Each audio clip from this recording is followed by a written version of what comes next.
G'day everyone, it's Dave Moore from Quartbot Creek Bottles, and here to do my first video for the website and the YouTube channel. Today we're going to answer some questions that people have asked in relation to our laser engraved corrugated walls and how we get the rust effects and the weathered effects on it being wood. It's really very simple. If I can do it, then anyone can. And I've got to acknowledge a lot of YouTube videos have been watched, but today I hope to just help answer simple ways of converting our corrugated iron walls on things such as the goods shed and on other buildings that we've had. If this is the goods shed that come out for this month's monthly clip club, and as we get closer, you might be able to see some of the rust effects on the roof and on the walls. And basically today we just want to have a video that'll show you how to get to there from just the plain sheets that come as this is a roof for the thing. So having said that, we'll get across to the workbench, which is a mess, but shows that I'm active. It's my excuse and I'm sticking to it. To start, what we do, I do, give it a light spray of a primer, a grey primer. I use the Rustand from Bunnings, quite cheap. Bought this tin probably 3 months ago, and I've done quite a bit of stuff with it. There's still plenty left in there. I like it because it's a very smooth. Doesn't have lots of blobs that you can get with some of the spray paints. As most of you probably already know, I don't want to teach you how to suck eggs, but I don't like eggs anyway. But anyway, is that a number of light sprays covering coats is better than a thick, heavy spray. So we'll go and give this a spray, and then we'll come back. Well, we're outside, and usual safety things, spray in a well ventilated area, and make sure that you're not allergic to paint or you'll die. So a number of slow passes of light spray, so not close, soaking it, probably about 20 centimetres away, some slow passes.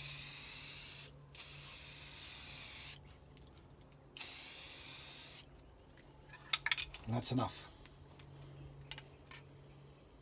Then we just allow that to dry, and we can start doing the weathering.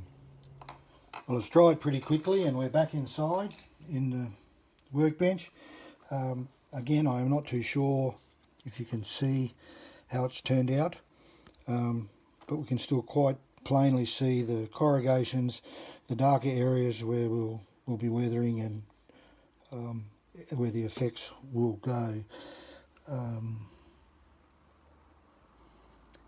The grey primer gives it a good old metal iron look about it, and once the effects are put on, hopefully it'll look like a bit of rusted iron. My favourite use is for working on this wood area is to use pastel chalks. I just went down to Crazy Clark's or the discount store or the reject shop and got a packet, box. I think it cost me $5.60 or something like that, and I have a number of colours in there. The main colours that I use, sorry about that, the blacks, the browns, the greys, a little bit of white, orange and yellows. Another way of doing it apart from chalks is with paint. Jason Jensen has a number of certain sponging techniques that work. What I'll do one end with the chalks and try the other end to demonstrate the sponge dab effect. I quite like the chalks. They give me a good result, but let's get into it. As you see on the roof, there are these areas that are lighter. They're actually going to end up the darker areas, and the way in which I do that, I use a very short, stiff brush. This was a normal paint brush. Brush is about that long.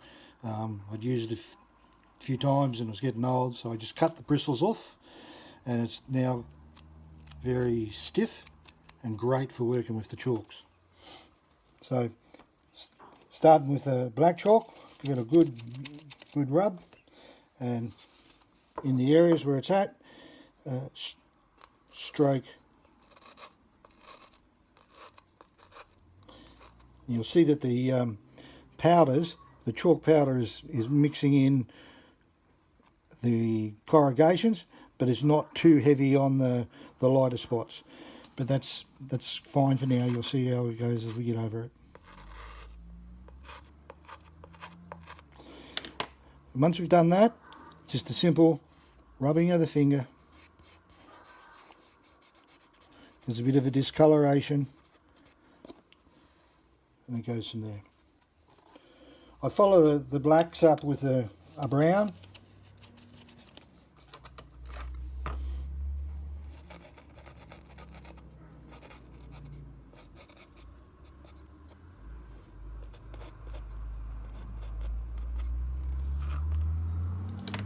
Little rub.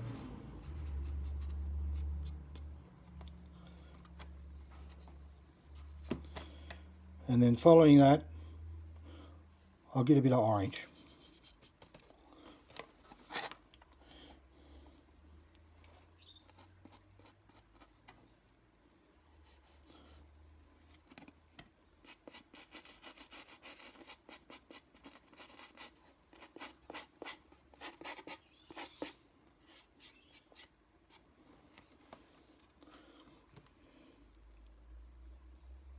We end up with this effect.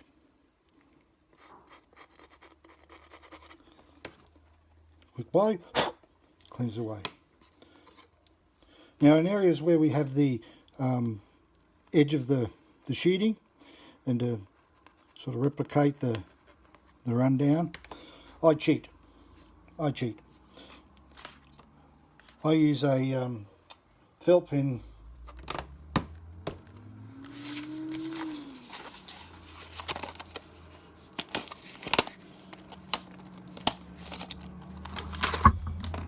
Again, it's just a cheap craft pen. Again, bought at the cheap shops, pack of 12. I think it was $7.50 or something like that. Now there's two ends to the pen. There's a broader, softer end, and then there's a fine 0.5 pen end to it. First of all, I use the 0.5 end, and I just draw along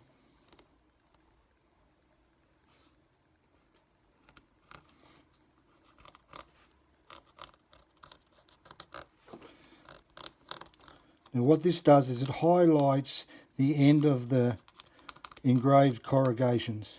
It doesn't really fill the line, but you can see that there's a bit of an ingrained fill there. But then using the other end, and a little bit of caution because it's quite wet and slop. Just slowly fill the gap.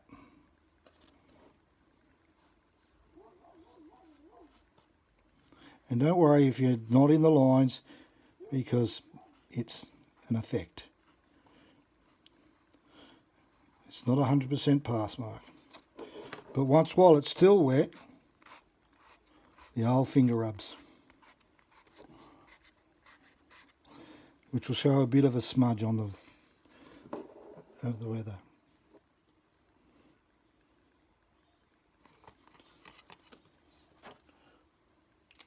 When that is done, some more black chalk powder.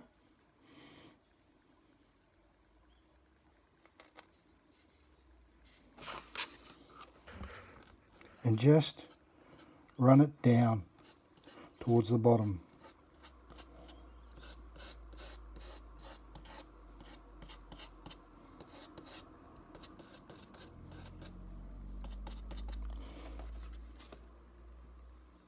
Like that.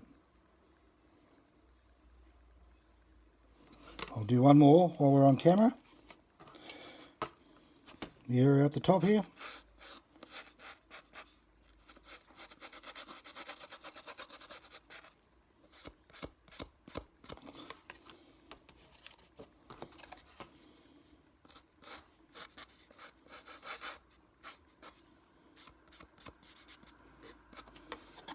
Orange.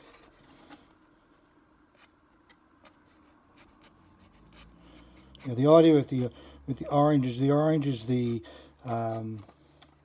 obviously the rust of the thing, but in most cases you get the dirty black and brown look before the rust sets in, and it'll go through and leave a thing. Now I'll go and finish off this side, and then we'll try and demonstrate the side with the Jason Jensen technique.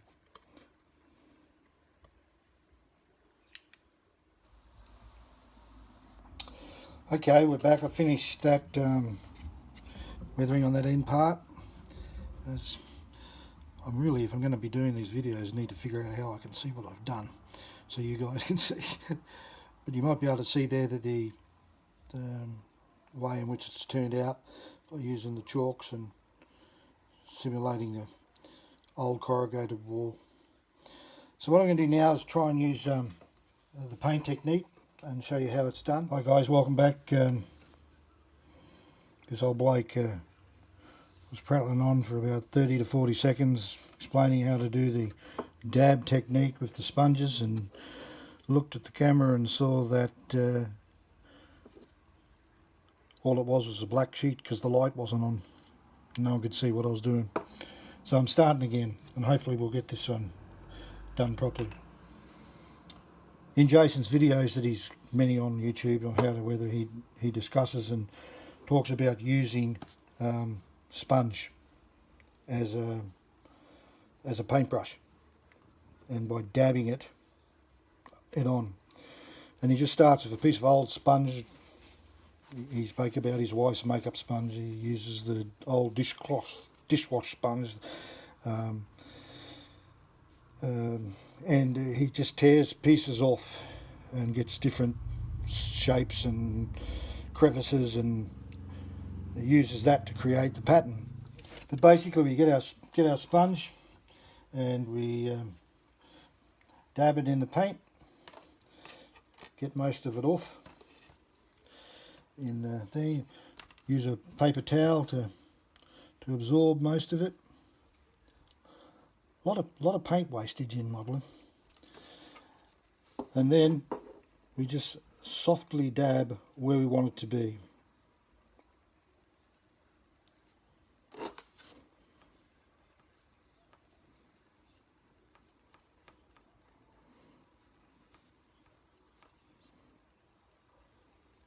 Moving the sponge around with different angles so that you don't have the same print wherever you go. And if you get a big blob, don't worry. Don't worry. Adds to the effect. It'll get stick on your fingers too. Then go to a lighter colour This time I'm going to the burnt sienna, get most of it off, onto the paper towel, get most of it off.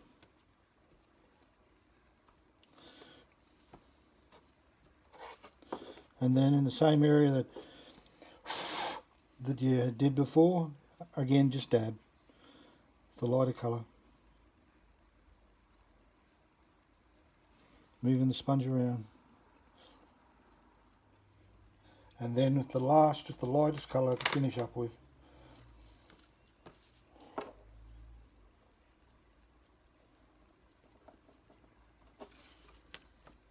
Sorry, I have to change the angle so I can do it. The old fella's not good.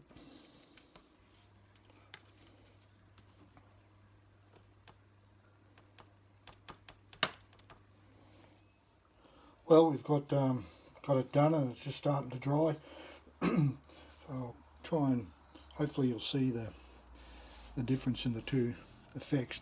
This end here is the chalk end, and you can see the way the chalks are, and this end is the dab with the sponge technique. So I hope that helped you, and you get a good view of the two different styles, and it's how we do it.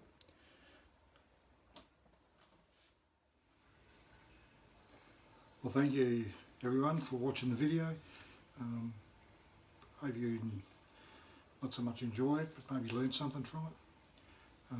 There's very many different techniques in relation to weathering and detailing of the colour schemes.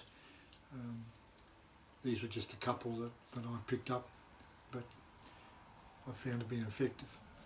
I recommend to you to have a look on YouTube. You probably already have, and check out Jason Jensen Trains, Luke Towan's Border Creek Railroad, a couple of the English guys, High Workshop, and they're all excellent with their techniques for painting, weathering, not just buildings, but I'm into the buildings and scratch buildings, so they're the ones that I go to. Thank you again for your time. I hope you have learned something, and it was enjoyable for you, because it's not enjoyable for me, these things, but I'm learning. And have a good week, and enjoy your modelling. Catch ya.